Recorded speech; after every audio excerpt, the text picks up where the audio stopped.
Kita kelola dengan baik, kita hitung aset-aset kita, ternyata kita kaya. Mungkin sebentar lagi kekayaan Danantara akan tembus 1 triliun US dollar. Dan kalau dikelola dengan baik, ini bisa menghasilkan dana yang besar untuk bangsa kita.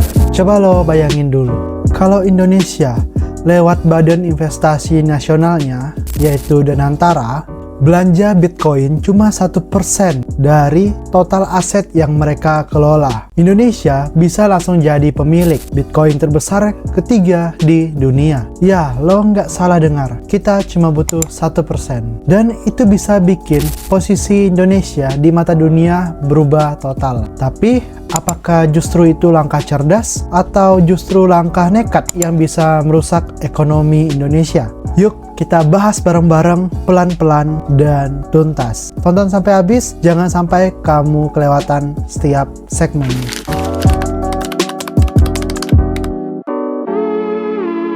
Pertama-tama kita kenalan dulu nih sama Danantara. Nama resminya adalah Badan Pengelola Investasi Daya Anagata Nusantara. Ini mirip kayak Temasek dari Singapura. Tugasnya simple, ngelola kekayaan negara biar bisa tumbuh dan dipakai buat kepentingan jangka panjang Indonesia. Dan sekarang total dana yang dikelola oleh Danantara itu sekitar 14.000 triliun. Itu gede banget. Nah, dari angka itu, kalau misalnya 1% aja dialokasikan buat beli Bitcoin, kalau kita ambil 1%-nya, itu sekitar 146 triliun. Pertanyaannya, kalau beneran beli Bitcoin segitu, dapatnya berapa?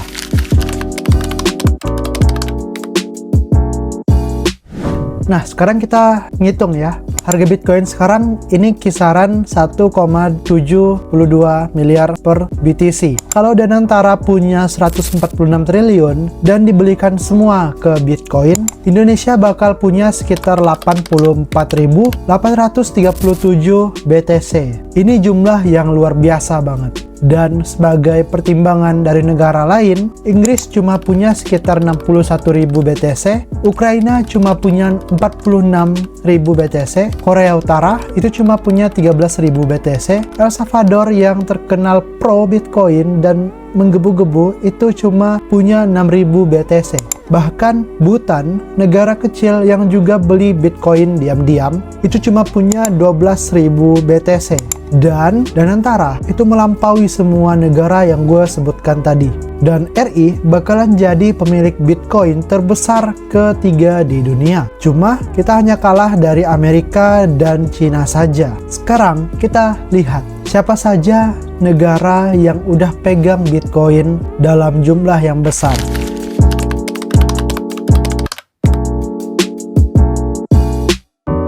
Oke, peringkat pertama itu ada Amerika Serikat. Amerika Serikat itu megang Bitcoin sebanyak 198.000 Bitcoin. Cina itu megang 190.000 Bitcoin. Dan Inggris itu megang 61.000 Bitcoin. Ukraina, Jerman, Korea Utara itu megang puluhan ribu. Dan El Salvador, meskipun kecil, mereka adalah negara pertama yang menjadikan Bitcoin sebagai alat pembayaran resmi. Nah, kenapa negara-negara yang gue sebutkan itu beli Bitcoin dan bahkan banyak sekali mereka belinya? Nah, alasan pertama itu adalah politik dan juga ada yang buat untuk lindungi aset dan ada juga yang pengen diversifikasi. Bitcoin dianggap sebagai aset anti-inflasi karena suplainya yang terbatas cuma 21 juta BTC dan ini pasti akan semakin berkurang.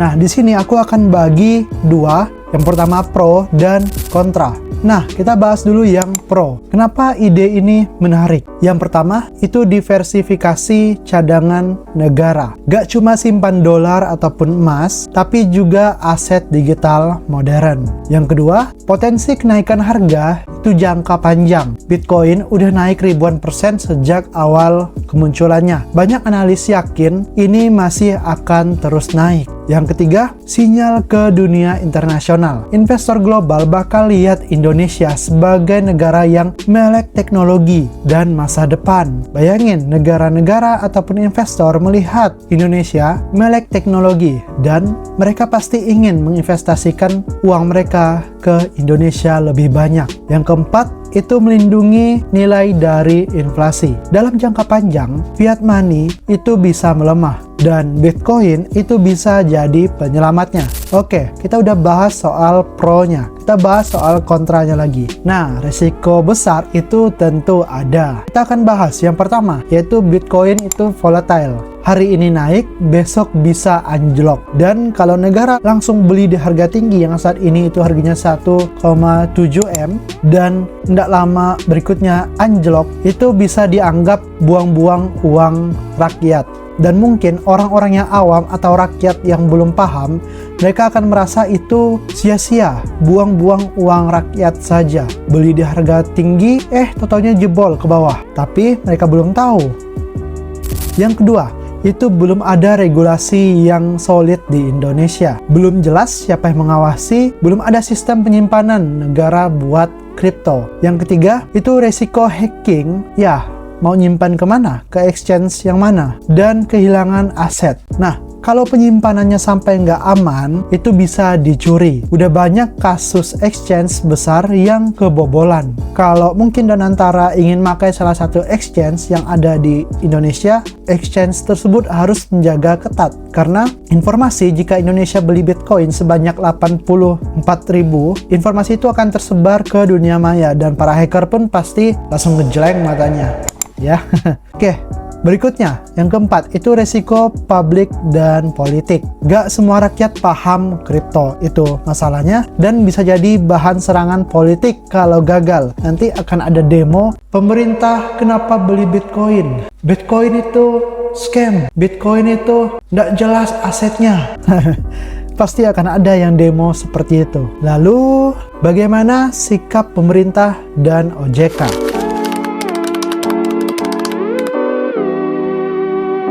Sampai sekarang, belum ada tanggapan resmi dari pemerintah soal ide ini. Tapi, kalau OJK, dia udah kasih komentar. Mereka bilang positif-positif aja, asal tetap pakai prinsip kehati-hatian. Artinya, mereka terbuka, tapi harus hati-hati. Ini bisa jadi langkah awal menuju kebijakan investasi yang lebih modern dan adaptif. Siapa tahu 5-10 tahun ke depan Bitcoin udah jadi bagian dari cadangan nasional. Oh iya, untuk pemerintah, ini dari gue pribadi, yuk coba pikir-pikir lagi. Beli Bitcoin atau tidak sama sekali. Negara-negara lain sudah ngambil tindakan, why Indonesia belum? Ayo, mumpung ada dananya, coba tipis-tipis masuk. Ya, itu harapan kita yang paham tentang Bitcoin. Nah, lanjut.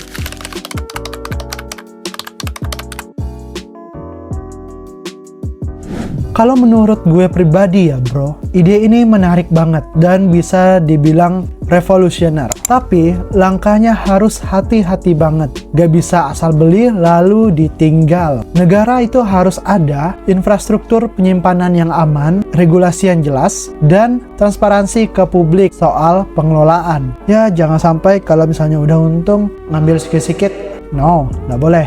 Kalau semua itu bisa disiapkan, lalu kenapa enggak? Apa salahnya kalau kita investasi ke Bitcoin? Toh, kita gak ngeluarin duit APBN langsung. Ini duit dari aset yang emang ditugaskan buat investasi. Jadi, apakah Indonesia siap masuk ke dunia Bitcoin? Kalau beneran masuk, RI bisa jadi kekuatan digital yang ditakuti. Tapi, kalau asal masuk tanpa strategi, itu bisa-bisa malah jadi pelajaran yang mahal. Menurut lo, bagaimana? Haruskah Indonesia beli Bitcoin sekarang? Atau tunggu sampai harganya jeblok baru diserok? Nah, gue penasaran banget sama pendapat lo. Boleh dong tulis di kolom komentar. Dan kalau lo suka bahasan yang kayak gini, jangan lupa kasih like-nya, tinggalkan subscribe-nya, dan berikan video ini kepada teman lo yang melek soal kripto dan investasi. Gua Boy Nanda, sampai ketemu di video berikutnya. Thank you.